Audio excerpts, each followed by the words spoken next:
Welcome. I love the maracas. That was fantastic. Thank you. My name is Ruth Hanning. I'll be your liturgist for this morning. Welcome to all friends, visitors, and please join me in a special welcome to Reverend Abby Hendrick. She has preached for us several times before during Larry's absence, and she always brings a positive energy with her to the church, so we welcome Reverend Abby. A couple of housekeeping details. I don't see any really new faces here, but just in case, you are welcome to join us for coffee and fellowship after the service, right through the door to Abby's left. And of course, bathrooms are over there as well. If you need a large print bulletin, please raise your hand and we'll be happy to get one for you. Abby, would you like to say a few words? Before we begin worship, I have a real confession I need to make, and I need forgiveness because I'm afraid I'm going to be not welcomed back, which is my church decides when we will celebrate holidays. So today is actually Pentecost, but my church is celebrating Pentecost next Sunday because our usual space that we rent isn't available. So we're doing something different this Sunday because really it doesn't matter, God doesn't care. Well, I had it in my head that today wasn't Pentecost. So I feel like I have let you down because I don't have unread shoes. And my sermon isn't really about Pentecost. So I'm going to have to tell Larry he's going to have to celebrate Pentecost with you next Sunday. Because he can be on my church's calendar. And truly, I'm sorry about that. That said, welcome to worship. Welcome to this moment. And I am glad that you are all here and that I am here and that God has called us together. Will you please ring the bell for us?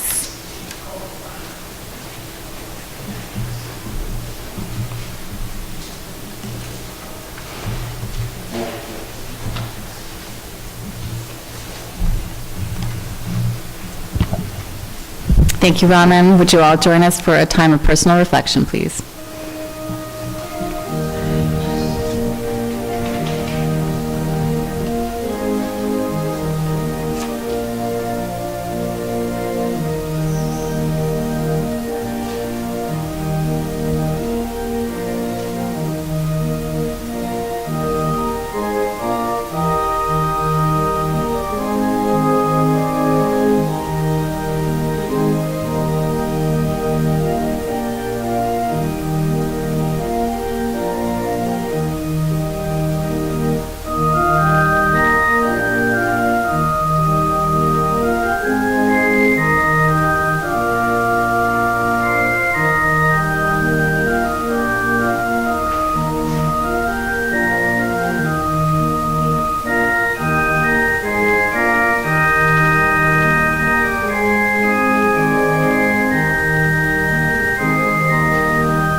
Thank you, Doug. Would you all please rise and join me in the call to worship found in your bulletin?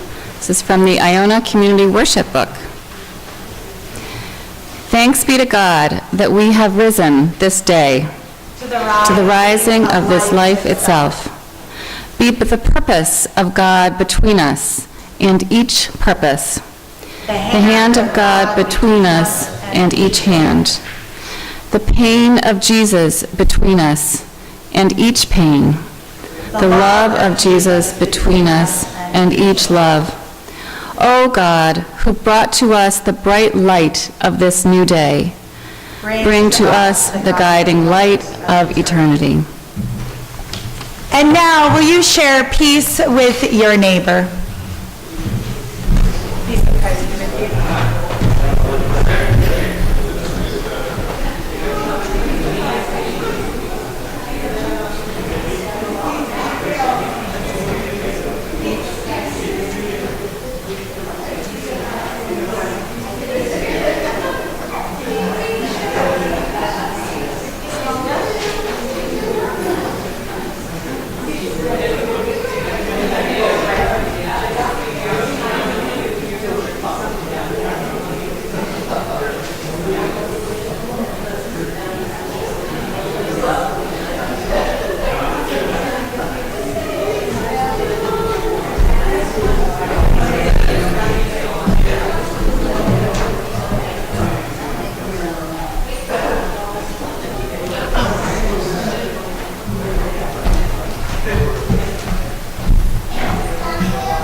Oh, fantastic. Thank you, Kendall. Thank you. Yep.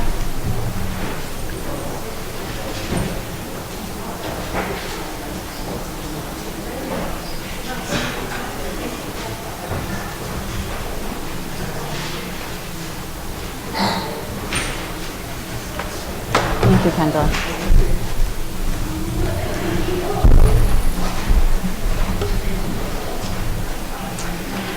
Thankfully, Doug remembered it was Pentecost, and he picked us some good hymns.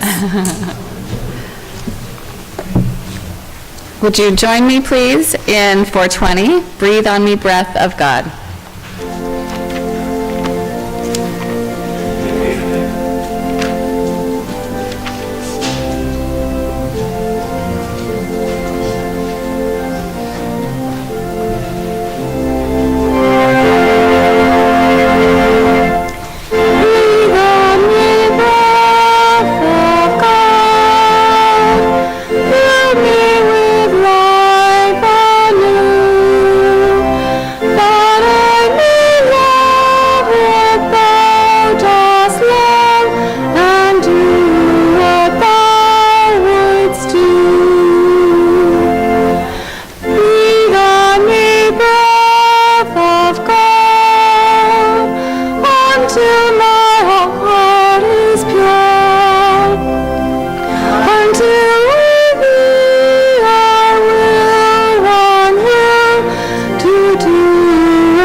Would you remain standing and join me in the opening prayer also found in your bulletin.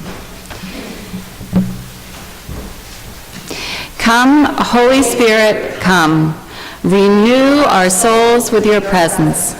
Move in and around us and fill us with your Spirit stories. Open our hearts to your creative energy in the simple and miraculous that we live out each and every day as the stories of our lives. In Jesus' name, amen. Now, I see that there are some kids here, and I'm wondering if you'd like to come join me up front. Oh, good, I'm glad. I always get a little sad when there are kids at church and they're like afraid to come up. Well, good, because I'm not scary. I'm not at all. I'm not.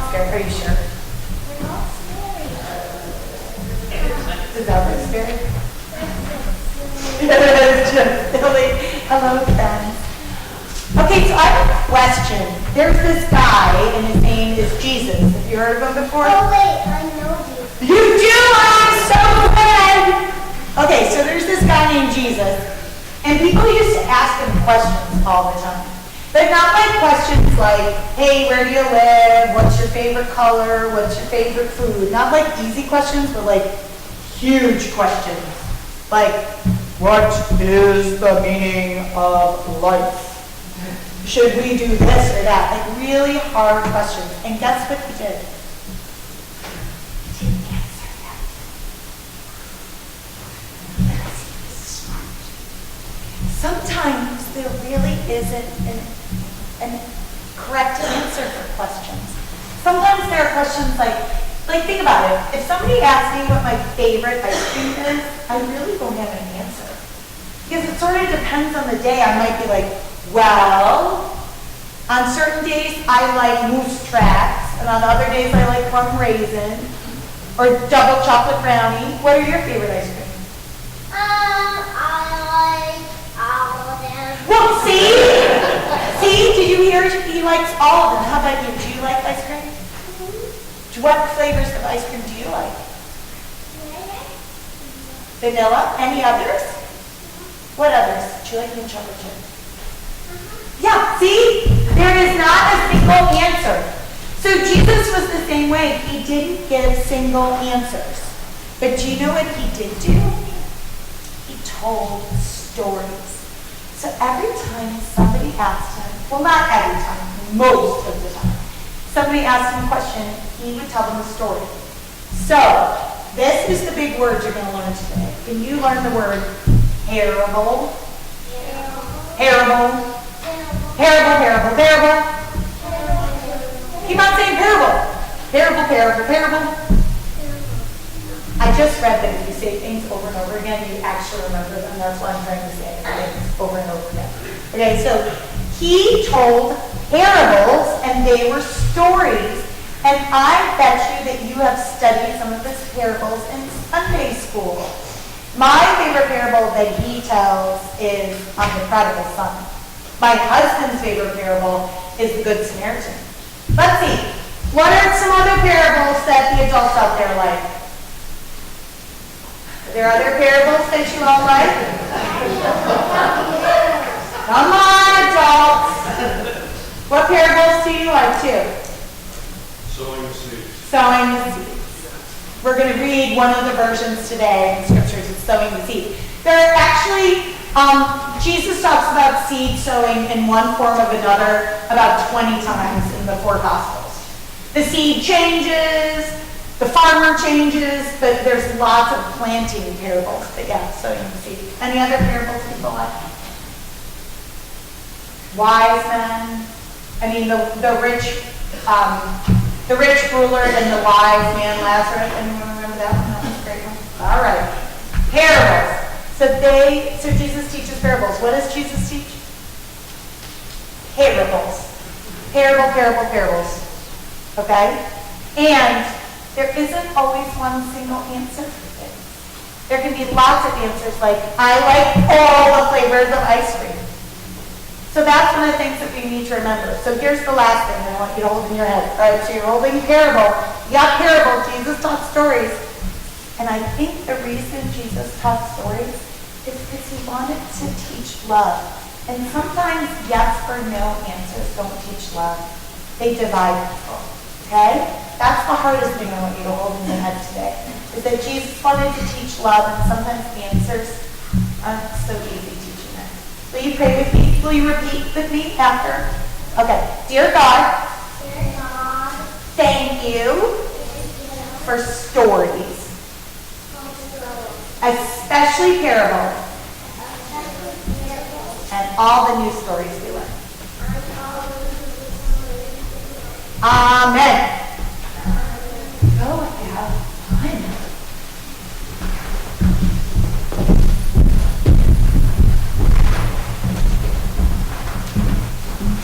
Adults, you need to work on remembering what parables you like. We're going to send you all back to Sunday school. I did name the two best. that we all know and that are so life-giving and rich to hear time and time again. So the gospel story we're going to hear today comes from the Gospel of Mark. And why I'm preaching on this is I've been thinking about stories and yes or no answers. So I'm going to give you a little preamble to why this scripture and why I've been thinking about this. I don't know if you've noticed, but there's this incredibly boring political race going on. It's as if the rest of the world does not have anything happening, and instead we can hear about the most awful things being said. And some good things, too. I think we could argue that one of the great things about American politics is that it is a wide gamut, and that we challenge each other with ideas. But recently, I feel like in our new culture, it's sound bites. What can fit into a Facebook meme? What sound bite will people pick up since everybody's ADD and can't read anything that's more than 3 sentences long? And I've been a little annoyed, as you can imagine, a feminist, by what some things have been being said out there. And I was thinking, I wonder if we could give some of our candidates truth serum. Or get them drunk. I don't know. And we could assure them that nothing that they say would be go out in the public. And if we got some of these candidates, like people that I respect, like Kasich, or like Hillary Clinton, or Bernie Sanders, or a bunch of others, Rubio. I want to make sure that you know that this is not a Democratic-Republican conversation, although I can't talk to you about Donald Trump. But if we got these people on both sides who've been in office for a long time, serving faithfully their constituents, believing in the Constitution and the democratic process, if we could give them truth serum and keep them in a little locked room, and we could ask them questions, if they would give us sound bites, or if they would go, I don't know. Here's what we tried this year when we made legislation, and we tried it, but it didn't work. Or here's what we tried, and it did work. Or here's what I voted against that maybe I shouldn't have voted against. Because my other, people in the House or in the Senate with me suggested this, and I didn't think it would work, but we tried it and it worked. And did you hear about this story that's going on in Detroit, a failing city, but they're trying this and it's working? And did you hear about this? That they wouldn't give us yes or no sound bites, but instead they would wonder with us, and they would offer us stories. Make sense? So I've been thinking about this. One of the other reasons I was thinking about it is before President Obama became a politician, he was a kind of sensation because he was the first African American to be head of the Harvard Law Review. And that sort of got him immediate fame. He went from being an okay student at Columbia, a really bad high school student, an okay student at Columbia, and then found his way to community organizing. And realized while he was doing community organizing that he wanted to make systematic change. He thought he needed to go to law school. So he finds himself at Harvard Law School, and I think hopefully my boys that I'm raising, he came to his maturity and his ability a little later in life, probably later than his mother wanted. But he was such a sensation that he was given, I don't know if you all know this story, he was given a large grant of money after he graduated from Harvard Law School. Well, large for him as a community organizer. Enough to live on for a year, travel back to his father's country, and meet his family there that he had never met, and to write a book. That was essentially what the grant was for. And I can't remember the publisher, but they thought, this is worth it. We're going to give him a grant. He's going to write us a great book. and we're going to sell it because all we have to do is say he's the first African American to be in charge of the Harvard Law Review. Why am I telling you all this? Because we always read autobiographies after the person is famous, right? It's always looking back on history, telling us how great they were. And somebody really encouraged me long before Obama was famous to read this autobiography because they thought I would like it, and I've always loved autobiographies. And it's wonderful. Do you know why it's wonderful? Because he's not great. He's not fabulous. He's not perfect. He doesn't have answers. He's like the rest of us, no matter where we fall on the political spectrum. Searching for answers, wondering what it means to live a good life and serve others in communities. And these questions led him actually to the truth. So imagine, that's like the best truth serum in some ways we could give a politician. Have them write their autobiography before they become famous. I'm surprised it hasn't been used against him. I guess there was other better products. Like his cigarette smoke, which I think is pretty nice. So, why doesn't anyone tell just the truth, which is, I don't know what the answer is. I don't know what the best thing to do is. I think it's because our culture can't stand it. But I started thinking about Jesus, and Jesus rarely offers answers. Instead, he's always offering stories. Can you imagine if you had traveled all this way to see Jesus preach, and instead of answering the question that you had burning to ask him, like the rich young ruler did, he says, well, let me tell you a story. And so I wanted to track how many stories he tells. And so I started in the Gospel of Mark, because many biblical scholars believe the Gospel of Mark is perhaps the original gospel. They know that the Gospel of John was written much later than Matthew, Mark, and Luke. But Matthew and Luke kind of are more flowery. They add more details to the story. But Mark seems to be perhaps written from just the original sayings or teachings or stories of Jesus, historically. So I thought if we start with the Gospel of Mark, we could figure out how many stories and answers he always gives. Well, I was dumbstruck. And when I got to chapter 4, and I want to share that with you. So listen for God's word to you this morning. And listen to this story that is told of another who tells stories. Jesus went back to teaching by the sea.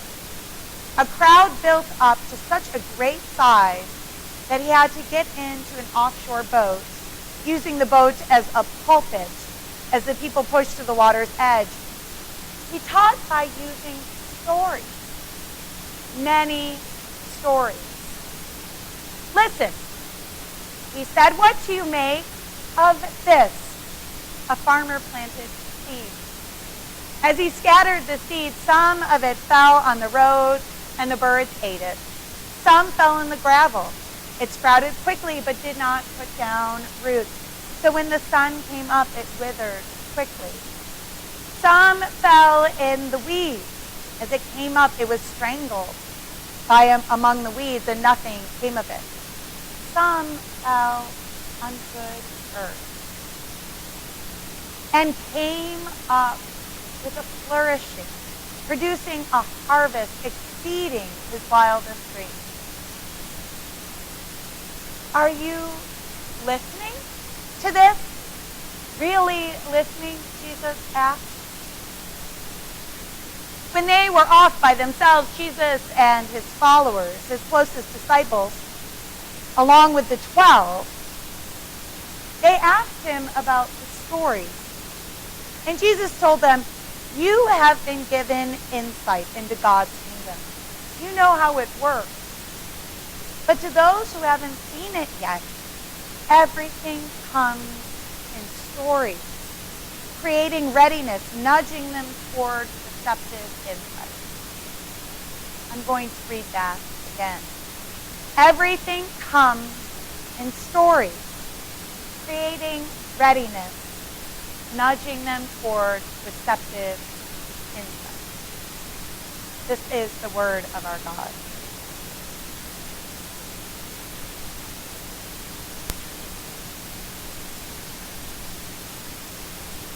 Everything comes in stories, giving us receptive insight. Well, there's my sermon. Now, I'm glad, I want to make sure there aren't any little children around us except for that cutie pie, and it doesn't matter what I say as long as I say it in a nice voice. Because some of this sermon is quite adult, and I would have changed it some, but since there are no children here, I can speak candidly. So I was thinking about stories, and if my children asked me some difficult questions, how I would answer them with stories. And so recently, my son, who knows I'm quite a feminist, this is not a surprise, but also knows that I love babies. I just love them and think they're delicious. Was quite perplexed because he's in a current events class. And in the current events class, they're tracking the candidates, and they sort of made a map. I mean, not a map, a chart to help them learn, like, what are the big topics? How do they come down on it? And my son said, "What do you think about abortion, Mom?" I mean, right? He couldn't put those together. Feminist woman who loves babies. Couldn't put it together. Now, how would I give him a one-sentence answer or a meme for a Facebook? And I was thinking about the stories and how it prepares us for readiness. And the stories that my son is yet to live. Right? He has stories awaiting him that he will live out. And so I said to him, without revealing the names of the two women, I said to him, "Let me tell you this story." And I think he figured out who one of them was, which is okay. And I said, "I have a really dear friend who the moment I met her, I remember her telling me she did not want any children ever." And I remember this because for me, I think I was 4 and I already had my babies going and lined up. I always wanted babies and I thought it was startling. And I learned a lot from her, and she said, "I don't want any children." I said, "I don't think I'd be a good mom." Of course, there was more to it than that. She didn't want children. But she had a terrible childhood. A terrible childhood. She didn't have good mothering models to her. And maybe she just pretty much would tell you, "Oh, that has nothing to do with that. I'm selfish. I didn't want children. I knew I wouldn't be good at it." Well, my friend got pregnant. And she would also tell you it was miraculous that she got pregnant. There was one chance that year to get pregnant. And she was doing something about it. So she got pregnant. And she didn't tell anybody, but she called me up on the phone 6 weeks later and she said, "What do I do?" I said, "I'm not going to tell you what to do, but I will be behind you no matter what you do." And she said, "Well, wait, you're a minister. Tell me, is this God telling me something? I shouldn't have gotten pregnant. It seems impossible. Tell me what to do." And I said, "I can't tell you." So she made up her mind to end her pregnancy. And honestly, I thought, she's not ready, and this makes sense. And she was doing everything not to have a child, and she was not in a position, or emotional position, to do this. Well, she went to her appointment, and it was like a flip switched in her heart. And she had this child. And this child is my goddaughter. And this child is a dream. It is not an easy. She is the only person in this child's life. She does not have a network of supportive family who has helped her be a single mom. It has not been easy. She is an exceptional mother, which she never thought she'd be. She's an exceptional mother, and she is the mother to an exceptional child. But I have another story. And it's about a woman I know who got pregnant, and she did not, I shouldn't say she didn't think twice about it. She knew the seriousness of her choice, that she knew she couldn't do it. And she did end the pregnancy. And it was hard. It was really hard. But if you talk to her to this day, she doesn't regret it. She's gone on to have 2 children. She is an exceptional mother. But as a 19-year-old, without an education, with no support system in hand, with nobody helping her, she said that moment was a wake-up call to her, that she needed to be in a place to be responsible, to care for not only herself but others.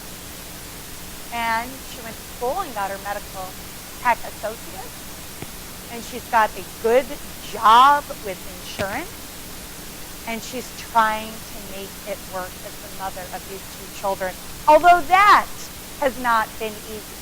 And she's been married and divorced, and that has not been easy. And yes, I'm sure if she thinks about that first choice she made, it may make her sad at times, but she also feels it was the best choice she could make. Do we have any answers to this difficult question? Or do we just have 2 stories? I don't have any answers. So when my son says that you're a feminist who loves babies, I say, yes, that's it. I don't have an answer. And I'm not a politician. And I don't have to come up with a one-sentence answer. And guess what? I'm a follower of Jesus, who just kept on answering in stories. So, Josiah, there's my answer for you. That left him perplexed. He didn't know where I fell on the political chart that they were making for all the candidates. There's another story I want to tell you. And this is very much in the news these days. In fact, it is all over. And as I was driving here, it was on NPR. And it's about the laws in North Carolina, about who can use what bathrooms. When I was at seminary, 2 years ahead of me, I was friends sort of through the grapevine with this couple. They had a baby, their first baby, like 4 days after exams finished, while they were still in seminary. They were one of those beautiful couples who you always knew would have beautiful babies. Their baby was like perfect and round and blonde hair and smiley. And since they had him at seminary and there was 1 semester left, he would like be passed from person to person in the class during the dining hall. It was wonderful. Well, they actually stuck around after they graduated from seminary, and their first call was in a church in New Jersey, right near where we went to seminary. And I actually did an internship with him, even though he was only 2 years my senior, but I did an internship at that church. So I got to see more of this child, this baby boy named Hunter. And Hunter started preschool while I was interning at the church. And I always noticed that there was something a little different about Hunter. But you don't put children in boxes when they're 1 or 2 years old. They're like this wonderful bit of Play-Doh that can be expanded in all shapes and forms and whatever they desire at the moment. But in preschool, it became really evident. Hunter always put on girl clothes. Always. He went right over to the dress-up section and wore princess clothes all the time. I wasn't going to say anything, but I said to my husband, Hunter's different. John Paul, I think Hunter should be transgender. That's just my guess, John Paul. And I'm not worried. He has really kind parents. He'll figure it out. But that's my guess. So we've stayed in touch with this couple. And as the Christmas pictures came, they had 4 children. Hunter always looked a little different. And I thought, oh, they're going to figure it out. For a long time, his parents thought that Hunter was gay. And he came out to them as gay. He was at a fairly young age, and his parents were fine. But things never got easier. So from the time Hunter was like 11 and said to his parents, "This is who I think I am," which is actually the normal time that these things happen now in this new generation, around puberty, because we're having these open conversations with our children. But things didn't get easier. He was still filled with anxiety. They would go out shopping for school clothes, and he would fall apart. And finally he said to his parents, "I am different. I am not in the body I'm supposed to be in." And so with a lot of wonderful professional help and loving friends and open parents who are open to the process, Hunter has understood himself to be a transgendered person.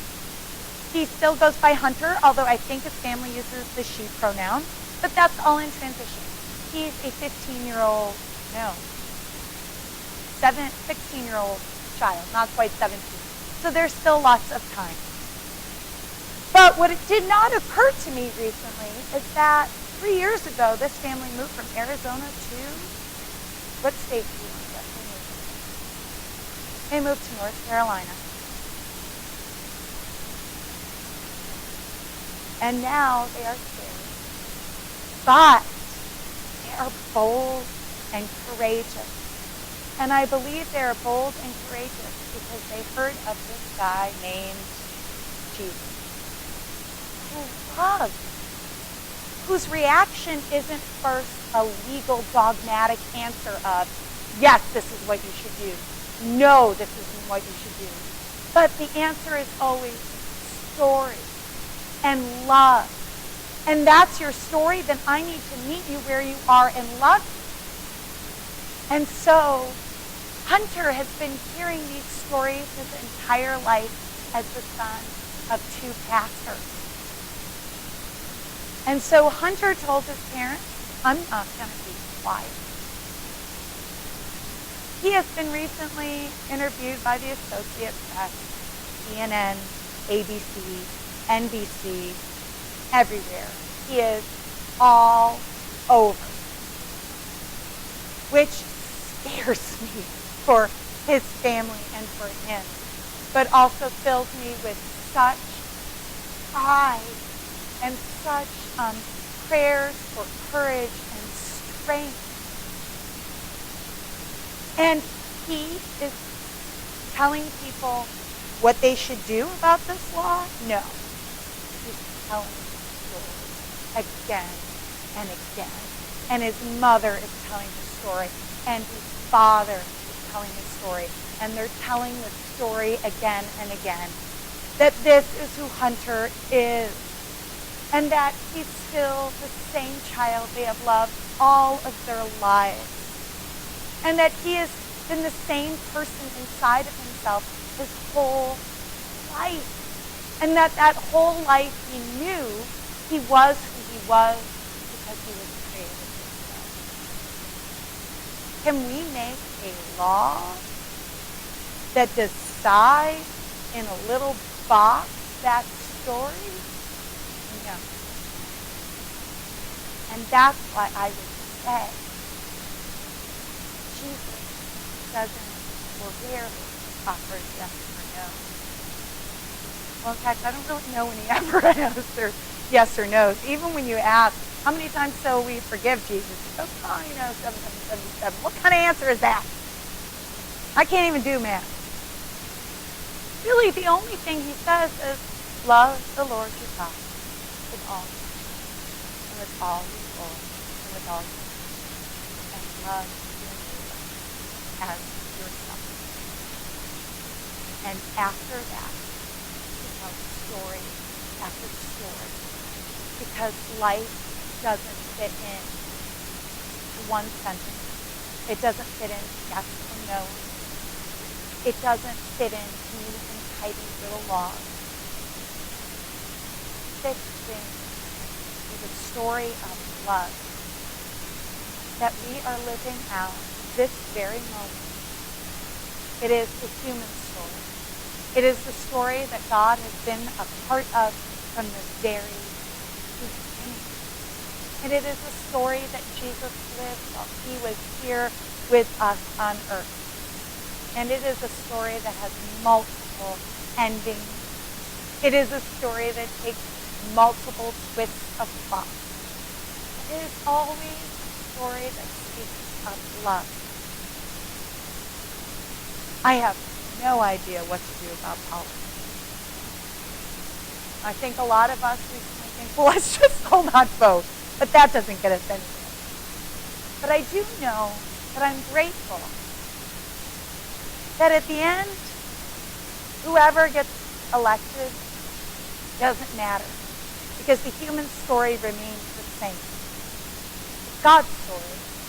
And that's who I will elect. A prophet who told stories, who spoke of love, who never turned anyone away, and would never write a law that everyone had to fit into, because there isn't such a thing.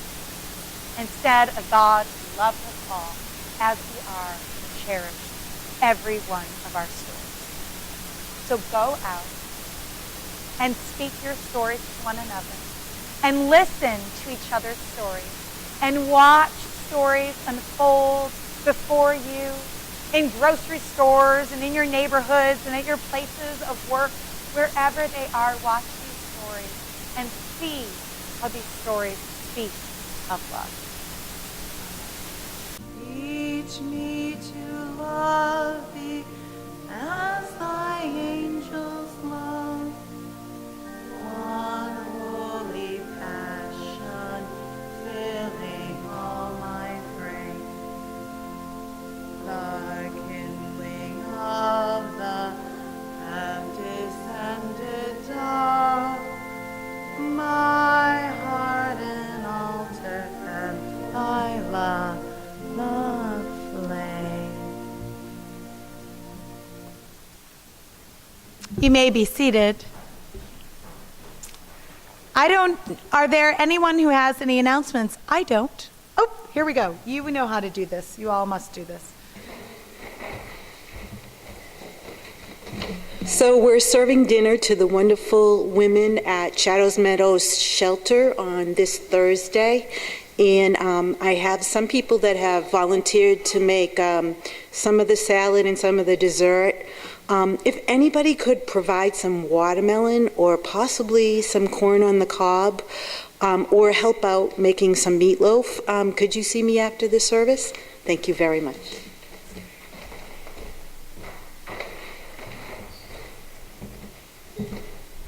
So if there are no other announcements, I believe that we will all stand and hold hands.